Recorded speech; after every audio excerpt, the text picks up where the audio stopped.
जानिए दोस्तों, कैसा होगा सतयुग। क्या सच में सतयुग में इंसानों की उम्र हो जाएगी 10,000 साल?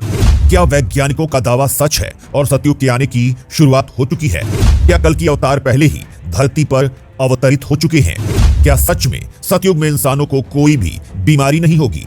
क्या सतयुग में इंसान देवताओं तक को पराजित कर देंगे और सतयुग में इंसान सुपर मानव बन जाएगा? दोस्तों, आज हम कलयुग में जी रहे हैं, जहां एक इंसान दूसरे इंसान से नफरत करता है और उसके मन में सिवाय बुराई और ईर्ष्या के कुछ भी मौजूद नहीं है। लेकिन दोस्तों, क्या आपने सोचा है कि जब कलयुग की अंतिम घड़ी आएगी और सतयुग की शुरुआत होगी, तो उस वक्त सतयुग में लोगों का जीवन कैसा होगा? और क्या सतयुग में यही दुख और बुराइयां मौजूद होंगी जो आज हैं, या फिर सतयुग अपने आप में मानव इतिहास का सबसे सुनहरा युग होगा जिसकी कल्पना कर पाना भी मुश्किल है? दोस्तों, आज हम आपको बताते हैं कि जब कलयुग का अंत होगा और जब सतयुग दोबारा से वापस आएगा, तो उस वक्त लोगों का जीवन कैसा होगा। दोस्तों, हमारे धर्म ग्रंथों में सतयुग को लेकर बहुत ही बारीकी से बताया गया है और सतयुग को लेकर कहा गया है कि सतयुग में इंसानों की उम्र 4,000 से लेकर 10,000 साल होगी। और दोस्तों, सतयुग में इंसानों को कोई भी बीमारी या दुख नहीं होगा।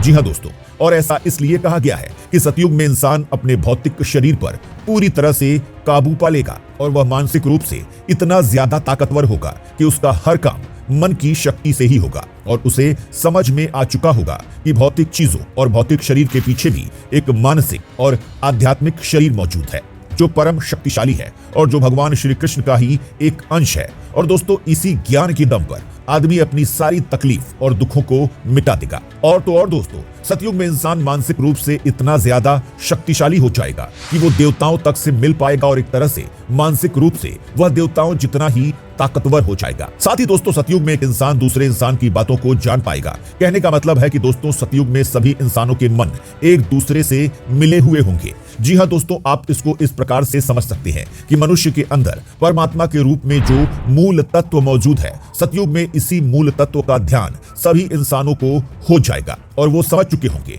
कि वो पूरी तरह से संपूर्ण है और हर एक इंसान के केंद्र में वही परम तत्व मौजूद है जो उनके भीतर है, जो इस दुनिया को चलाता है। और दोस्तों, इसी कारण से हर आदमी दूसरे आदमी से प्यार करेगा और उसके मन में दूसरे इंसान के लिए सिवाय पवित्रता और प्यार के कुछ भी नहीं होगा। दोस्तों, सतयुग को लेकर यह भी बताया गया है कि सतयुग में लोगों का जीवन भौतिक चीजों यानी भोग विलास की आदतों से काफी ज्यादा ऊपर उठ चुका होगा और इंसान एक तरह से अपनी पूरी जिंदगी मानसिक शक्ति के बल पर जिएगा।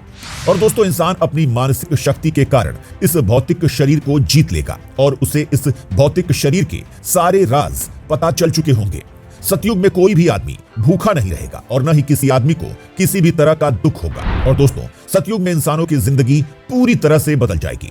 लेकिन दोस्तों, अब बात आती है कि सतयुग की शुरुआत कब होगी और कलयुग का अंत कब होगा। तो दोस्तों, हम आपको बता दें कि हमारे धार्मिक ग्रंथ में कलयुग में 4,32,000 वर्ष बताए गए हैं और जब यह समय पूरा होगा तो भगवान विष्णु अपना 10वां अवतार यानी कल की अवतार लेंगे और एक तरह से इस दुनिया में से हर तरह की बुराई और पापों का अंत कर देंगे और तभी कलयुग का भी अंत हो जाएगा और सतयुग की शुरुआत हो जाएगी।